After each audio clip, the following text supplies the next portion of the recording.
السلام علیکم، welcome back to my mini vlogs. آج کے اس ولاگ میں آپ لوگوں کے ساتھ شیئر کر رہی ہوں اپنے 8 ڈے 2 کی ایکٹیویٹیز۔ ابھی ہم موجود ہیں اپنے ان لاز کی طرف، تو یہ سارا کھانا میری ساس نے بنایا تھا اپنے بیٹے کے لیے، کیونکہ انہوں نے فرمائش کی تھی، اور سب کھانا جو ہے نا وہ ان کے بیٹے کی ہی فرمائش پہ اور ان کی پسند کے مطابق بنا تھا۔ میرے ہسبینڈ کو اپنی امی کے ہاتھ کا کھانا بہت اچھا لگتا ہے، اور مجھے لگتا ہے کہ سب جو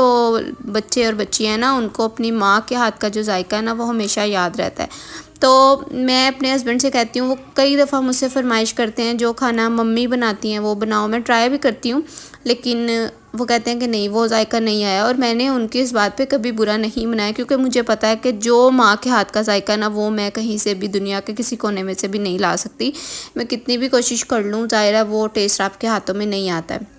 میرے ہاتھ کی بنی ہوئی بہت ساری چیزیں انہیں بہت پسند ہیں، لیکن کچھ چیزیں ایسی ہوتی ہیں جو صرف اور صرف آپ کو نا آپ کی ماں کے ہاتھ کی ہی پسند ہوتی ہیں۔ یہاں پہ ابھی آپ لوگوں نے لاسٹ کلپ میں دیکھا کہ ہم لوگ گئے تھے اب میرے ہسبینڈ کی نانی کے گھر، اور یہ گھر آج بھی سیم ایز اٹ از ایسا ہی ہے جیسا کہ ان کے بچپن میں ہوا کرتا تھا۔ اسی طرح سے ہر چیز جو ہے نا اپنی جگہ پہ رکھی گئی ہے، اور کوئی اس میں چینجز نہیں آئی، کوئی چیز کو ادھر سے ادھر نہیں کیا جاتا، کیونکہ جو عاطف کے ماموں ہیں انہیں لگتا ہے کہ جس طرح سے ان کی ماں نے اس گھر کو سیٹ کیا تھا ابھی بھی وہ ایسا ہی رکھتے ہیں، تو وہ فیل کرتے ہیں ان کی خوشبو پورے گھر میں سے۔ تو بہت پرانا سا گھر ہے، لیکن ہر چیز اتنی ترتیب کے ساتھ اپنی جگہ پہ رکھی گئی ہے نا کہ آپ جب بھی جاتے ہیں آپ کو بہت اچھا لگتا ہے۔ اور آپ لوگوں کے ساتھ ایک بات شیئر کروں کہ جو میرے ہسبینڈ کے ماموں ہیں نا، ان کا اور ان کے بھانجے اور بھانجیوں کے ساتھ ان کا جو بونڈ ہے نا، وہ بونڈ جو ہے نا وہ مجھے اتنا اچھا لگتا ہے۔ میں نے ایسے ماموں نہیں دیکھے ہیں جو اپنے بچوں کے ساتھ اتنا پیار اور محبت رکھیں، نہیں۔ وہ صرف اپنے بھانجے اور بھانجیوں کے لیے اچھے نہیں ہیں، وہ اپنی بہنوں کے لیے بھی بہت اچھے ہیں۔ تو جو میرے ماموں سسر ہیں نا، ان کا میرے ہسبینڈ کے ساتھ اتنا اچھا بونڈ ہے نا، اتنا اچھا بونڈ ہے، میں نے ابھی تک اتنے اچھے ماموں نہیں دیکھے ہیں جتنے اچھے ماموں میرے ہسبینڈ کے ہیں۔ تو یہ جو رشتوں میں اتنا پیار اور خلوص ہوتا ہے نا، اس سے بھی آپ کی لائف بڑی اچھی گزرتی ہے، کیونکہ جب بھی آپ ان ایسے لوگوں سے ملتے ہیں نا آپ انرجیٹک ہو جاتے ہیں۔ اور جو ان کی نانی تھی وہ بھی بہت اچھی تھی، اتنی اچھی تھی کہ مجھے اتنا پیار میری اپنی سگی نانی نے نہیں کیا جتنا وہ میرے سے کرتی تھیں، اور میں اور وہ گھنٹوں بیٹھ کے باتیں کرتے تھے۔ ایک ہوتا ہے نا کہ بزرگ لوگوں کے پاس آپ کو بیٹھنا اچھا نہیں لگتا، لیکن ان کی کمپنی ایسی تھی کہ ہم لوگ ٹائم نکال کے ان کے پاس جا کے بیٹھتے تھے، اتنا مزہ آتا تھا۔ جولی تھی، ہر وقت ہنسی مذاق بھی کرتی تھیں اور سمجھانے والی باتیں بھی کرتی تھیں، لیکن ان کے ساتھ جو گزرا ہوا ٹائم تھا نا وہ بہت اچھا ہوتا تھا۔ اور ہم کوشش کرتے تھے کسی جیسے ہی بس گھر کے کام ختم ہو یا ہمیں ٹائم ملے تو ہم امی کے پاس جا کے بیٹھیں۔ تو کچھ لوگ جو ہوتے ہیں نا وہ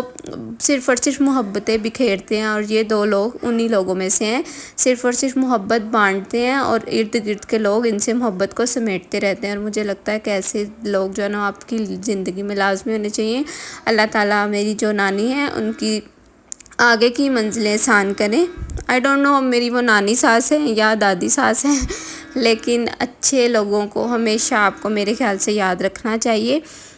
بیک گراؤنڈ میں جو کچھ ہو رہا ہے وہ تو آپ لوگ دیکھ ہی رہے ہیں۔ آج میرے گھر پہ ہے گرینڈ دعوت، عید ملن پارٹی آپ کہہ سکتے ہیں، تو یہاں پہ ساری جو ہے نا وہ دعوت کی پریپریشن چل رہی ہے۔ میں نے کوئی ریسپی شوٹ نہیں کی کیونکہ یہ میرا ریسپیز کا چینل نہیں ہے۔ کھانے میں میں نے کیا بنایا تھا آپ لوگ دیکھ سکتے ہیں، کوفتے ہیں، چکن کا سالن ہے، پاستا تھا جو ایز ایپیٹائزر میں نے سب سے پہلے کھانے سے پہلے سرو کیا تھا، ساتھ میں ہے چکن بریانی، سیلڈ، رائتا، اور میٹھے میں تھی رس ملائی۔ کھانا اور یہ دعوتیں تو صرف ایک بہانہ ہوتا ہے، مجھے لگتا ہے کہ سب کے ساتھ مل بیٹھ کے باتیں کرنے کا مزہ بہت آتا ہے، تو اس لیے میں کوشش کرتی ہوں کہ سب لوگ ایک ساتھ بیٹھ کے کھانا کھائیں۔ ہاں تھوڑی آپ کو محنت تو کرنی پڑتی ہے، لیکن وہ محنت جو ہے نا آپ کی وصول ہو جاتی ہے جب آپ کے کھانے کی تعریف ہوتی ہے، سب لوگ بیٹھ کے انجوائے کرتے ہیں۔ تو اس طرح کی جو چھوٹی موٹی دعوتیں ہیں نا وہ آپ لوگ اپنے گھروں میں ضرور ارینج کیا کریں، اس طرح سے آپ کے بچے بھی دیکھتے ہیں اور آپ کے بچوں کو بھی عادت رہتی ہے کہ ہاں بھئی ہم نے اپنے رشتہ داروں سے ملنا ہے، اپنے ارد گرد کے جتنے بھی لوگ ہیں ان سے ہماری بانڈنگ ایسی ہونی چاہیے کہ عیدوں پہ آگے پیچھے جب موقع ملے آپ لوگ ضرور اپنے گھر والوں کو اکٹھا کیا کریں۔ اس سے آپ کے رزق میں بھی برکت رہتی ہے اور رشتوں میں بھی اللہ تعالیٰ برکت ڈالتے ہیں۔ اینی ویز دعوت جو ہے وہ ہماری بہت اچھی ہو گئی تھی، اور پھر ہمارا پلان بنا تھا ڈولمین مال جانے کا، کیونکہ میرے پیرنٹس نے یہ نہیں دیکھا ہوا تھا، تو میں پھر انہیں لے کر یہاں پر آ گئی تھی، اور بس پھر اس کے بعد میں نے کچھ بھی شوٹ نہیں کیا۔ یہی تھی آج کی ویڈیو، آپ سب سے ملوں گی کل کی ویڈیو میں۔ ٹل دین بائے، ٹیک کیئر، اللہ حافظ۔